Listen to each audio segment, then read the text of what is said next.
कहते हैं तामसी भक्ति, राजसी भक्ति और सात्विक भक्ति।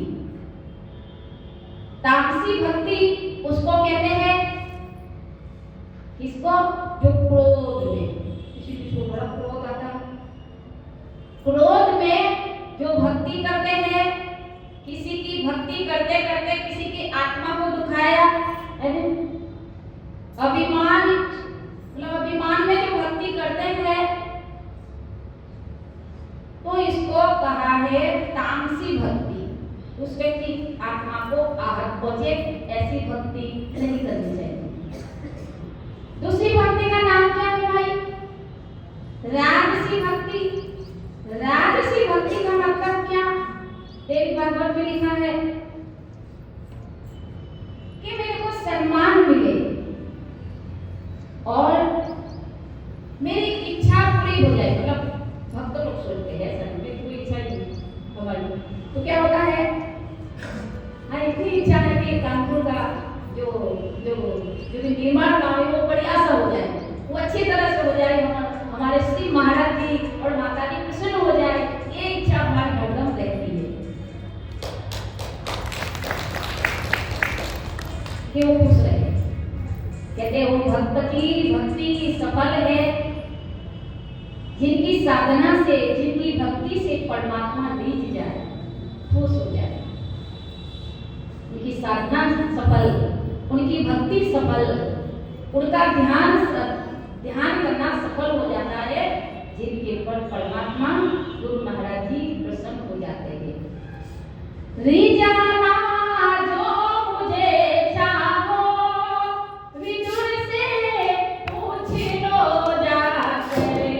रीझाना जो मुझे चाहो, विदुर से पूछ लो जाकर। सुदामा की जपत कठरी, सुदामा की जपत कठरी। खड़ा चावल चबाओ में, सुदामा की जपत कठरी।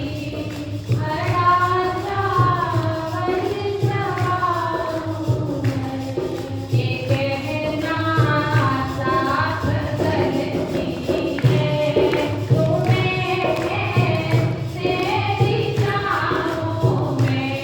ये कहना साथ गलती है, तुम्हें तेरी चाहों में। सुनो अपने मेरी जाने का, सुनो अपने मेरी जाने का। सरल रास्ता बताओ में, सरल रास्ता बताओ में।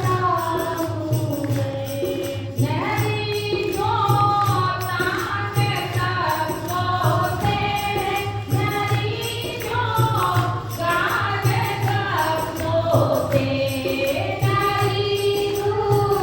गाज सबको से, मेरी दूताज सबको से, मेरी दूताज सबको से।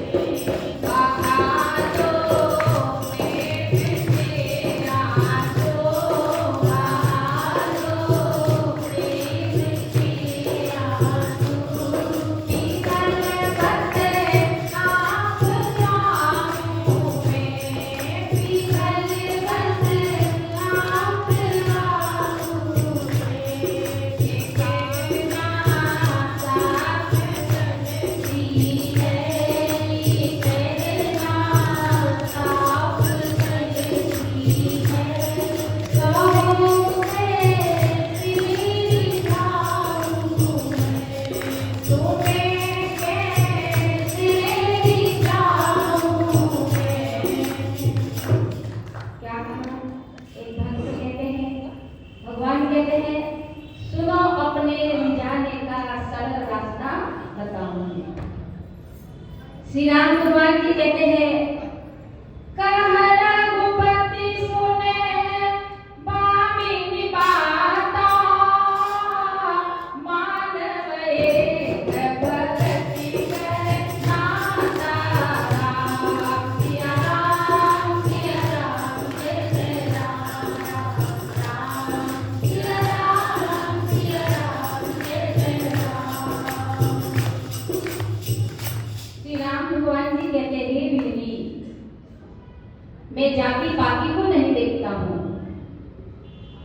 जाति में है या छोटी जाति में है, मगर मनुष्य के साथ में मेरा श्री गुरु महाराज जी ने भी अभी पुराण में सुनाया कि जिनके अंदर भक्ति होगी, जिनके अंदर भाव है, जिनके अंदर श्रद्धा है, जिनके अंदर लगन है, उनको समझ लीजिए, उनको भगत समझ ले कि उनका भगवान के साथ में नाता पक्का है, उनका भगवान के साथ में रिश्ता है। कहा रघुपति सुनो भामिनी माता, भामिनी माता मानव एक भक्ति करे नाता। वो भक्ति से रिझ जाते हैं, वो प्रेम से रिझ जाते हैं। तो हमारे संत लोग कहते हैं कि हमारी भक्ति के अंदर मतलब कपट नहीं होना चाहिए, छल नहीं होना चाहिए, बुराई नहीं होनी चाहिए, वो शुद्ध भक्ति होनी चाहिए। रिझाना जो मुझे चाहो विदुर से पूछ लो जाकर। विदुर जी की भक्ति कितनी महान थी, विदुर रानी की भक्ति कितनी महान थी। इसीलिए दुर्योधन के मेवा को ठोकर लगा करके कृष्ण भगवान जी विदुर जी के यहाँ जाते हैं, क्योंकि विदुर जी अंदर प्रेम था, भाव था। सुदामा जी की भक्ति कितनी महान थी। कृष्ण भगवान जी अपनी आंखों से सुदामा के क्या धोते हैं, पैर को धोते हैं। तो ऐसा भाव होना चाहिए, ऐसा प्रेम होना चाहिए। तो दूसरी भक्ति किसको कहा देवी भागवत पुराण में कि लोग इच्छा रखते हैं, मेरे को ये मिल जाए, मेरे को ये मिल जाए। ऐसी है दीवानी दुनिया, भक्ति भाव न मुझे जी। कोई आवे बेटा मांगे, हम पर कृपा कीजिए जी। कोई करावे वैवाहिक सगाई, सुनत गोसाई दीजिए जी। सत्य का कोई ग्राहक नहीं, अंधों का क्या कीजिए जी। कहत कबीर सुनो भाई साधु, झूठा जग तब देखिए जी। कबीरदास जी कहते हैं लोग मंदिर में जाते हैं, यहाँ आते हैं, कहीं भी जाते हैं तो क्या मांगते हैं, मेरे बेटे को अच्छी सी सर्विस मिल जाए, वो मिल जाए, वो मिल जाए, मांगते हैं। मेरे बेटे का अच्छी जगह पे रिश्ता हो जाए, बहू मिल जाए। मगर क्या हम गुरु के चरणों में आकर के सत्य की मांग करते हैं?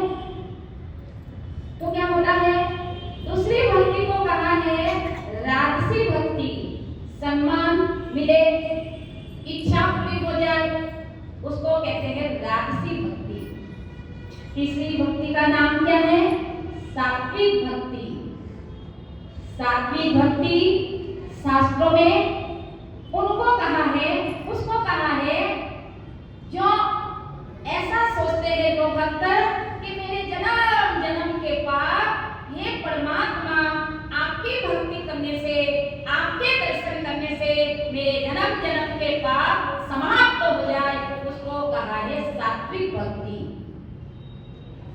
और जो परलोक को सुधारने के लिए भक्ति करते हैं कि मेरा परलोक सुधर जाए, मेरे भगवान मिल जाए, मेरे भगवान खुश हो जाए, जिनमें भाव होता है, भक्ति भाव होता है, श्रद्धा होती है, उसको कहा है सात्विक भक्ति। क्योंकि तमोगुण, रजोगुण और सतोगुण, तमोगुण के देवता ब्रह्मा जी है, रजोगुण के देवता शंकर भगवान जी है, और सतोगुण के देवता कौन है, विष्णु भगवान जी है, सतोगुण के देवता। तो हमारे अंदर सात्विक भक्ति होनी चाहिए कि मेरे पाप धुल जाए, मेरा मन पवित्र हो जाए। इसीलिए संत महात्मा लोग कहते हैं उनको अपने जीवन के अंदर पुण्य की कमाई करनी चाहिए, धर्म का काम करना चाहिए, सत्य की कमाई करनी चाहिए। जब महाराजा अयाती हो गए, वो महाराजा अयाती ने हजारों साल तक राजपाट चलाया, राजपाट चलाया। फिर महाराजा अयाती को वैराग्य हो गया, वैराग्य हो गया। अपने छोटे वाले बेटे पुरु को वो राजपाट सौंप देते हैं, जंगल में चले जाते हैं। जंगल में जाकर के कंदमूल, जो जंगल में जाकर के भी उनके यहाँ जो भी अतिथि जाते थे उनको वो कंदमूल देते थे और अगर वो खुदे जो नीचे पड़े हुए फल का वो क्या करते थे, सेवन करते थे। हजारों साल तक उन्होंने यही सेवन किया, मतलब खाया और कुछ नहीं खाया, अन्न नहीं खाया। थोड़े हजारों साल के बाद, थोड़े साल के बाद उन्होंने वो नीचे पड़े हुए जो फल खाते थे वो भी छोड़ दिया और 30 साल तक वो केवल जल के सहारे रहे। फिर उन्होंने जल भी छोड़ दिया। किसने? महाराजा अयाती जल भी छोड़ दिया। बाद में एक पैर पे खड़े रह करके महाराजा अयाती केवल हवा का आहार लेते, मतलब पवन के सहारे रहे, हवा के सहारे एक पैर पे खड़े रहे। काफी साल तक ऐसी तपस्या करी, तपस्या से पुण्य मिला। पुण्य से जब वो दुनिया से जाते हैं तो उनको ब्रह्मलोक मिला, स्वर्गलोक की प्राप्ति हुई। वो कभी भी ब्रह्मलोक में अपने आप जा सकते थे और ब्रह्मलोक में से वो कहाँ आते थे? स्वर्गलोक में ऐसे आते जाते थे। और इतने पुण्य था, तपस्या करी थी, पुण्य अर्जित हो गया, पुण्य इकट्ठा हो गया और पुण्य के प्रताप से इंद्र देवता उनको अपने सिंहासन की पर क्या बैठने देते थे, क्योंकि पुण्य थे, इसीलिए वो मना नहीं कर पाते थे। जिस सिंहासन की पर, इंद्र के सिंहासन की पर जहाँ इंद्र देवता बैठते थे वहाँ महाराजा अयाती को भी क्या बिठाया गया। ये ईर्ष्या केवल मनुष्य में नहीं है, देवताओं में भी है,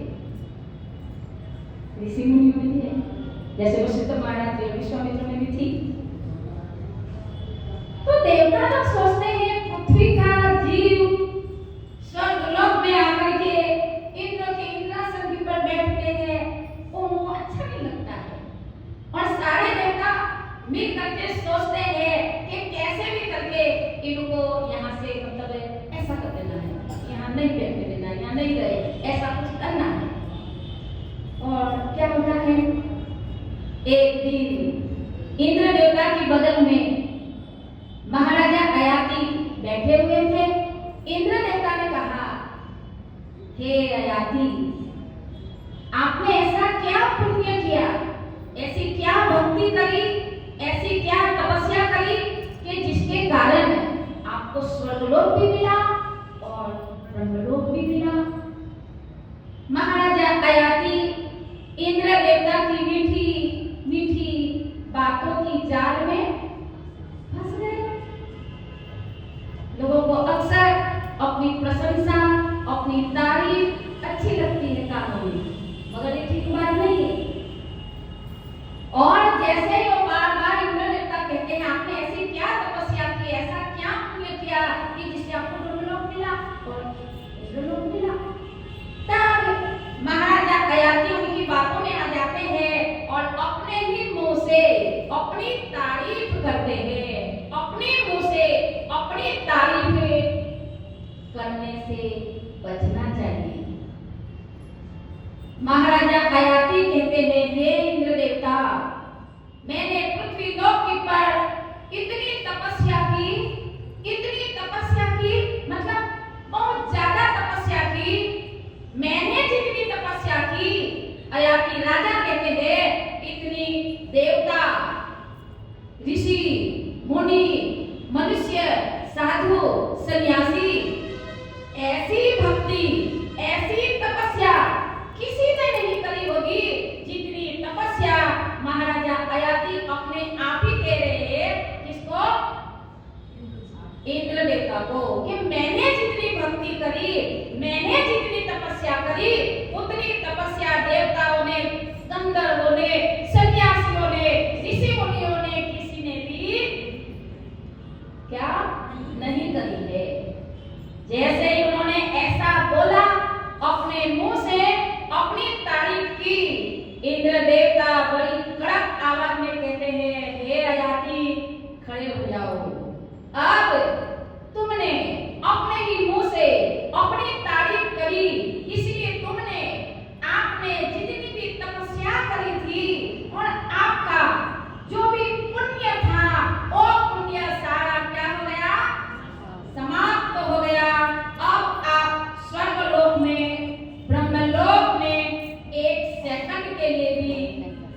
नहीं रह सकते हैं। आप खड़े हो, आपको गिरा दिया जाएगा। महाराजा अयाती कहते हैं, इंद्र देवता जी के चरण पकड़ लेते हैं, मेरे पर कृपा कीजिए, मेरे पर दया कीजिए और आप मुझे स्वर्गलोक से गिरा रहे हैं, तो कृपा करके ऐसी जगह पे गिराइए जहां साधु सन्यासी ऋषि मुनि लोग भगवान की कथा सुना रहे हो, वहां मुझे गिराइए। बस मैं आपसे यही मांगता हूँ। शास्त्रों में लिखा है कि अयाती महाराज जी के पर इंद्र देवता दया कर देते हैं और उनको ऐसी जगह पे स्वर्ग में से गिराते हैं जहां साधु सन्यासी लोग, महात्मा लोग क्या कर रहे थे? भगवान की कथा, सत्संग, हरि की लीला को सुना रहे थे। वहां जैसे उनको गिराया, साधुओं ने देखा, क्योंकि साधु लोग तो दयालु होते हैं, साधु सन्यासियों ने जैसे ही देखा, अरे तो कोई गिर रहा है, उनको तुरंत सत्संग का, भगवान की कथा का पुण्य दे देते हैं और वो पुनः उनको पुण्यवान बना देते हैं और वो पुनः स्वर्गलोक में वापस चले जाते हैं। कहने का भाव, गोपियां भी कहती है, पाप की मटकी तूने फोड़ी और पुण्य की मटकी मैंने फोड़ी। हमारा पुण्य बढ़े। कब बढ़ेगा? जब हम बार बार सत्संग को मन लगा करके सुनेंगे। चाहे एक ही सत्संग सुनाते हो, श्री हंसली महाराज कहते थे, एक ही तो सत्संग होता है। चाहे एक ही बात सुनाते हो, चाहे कुछ भी सुनाते हो, मगर संतों की मुखारबिंद से श्री गुरु महाराज जी के दिव्य वाणी जो भी हम सुनते हैं मोबाइल के थ्रू, घर में, टीवी में, उसको मन लगा करके सुनना चाहिए। तो हमारे जन्म जन्म के पाप क्या हो जाएंगे? दूर हो जाएंगे। इतना उत्तम ज्ञान दिया है, इसलिए तो बारंबार हमको सत्संग की जरूरत है।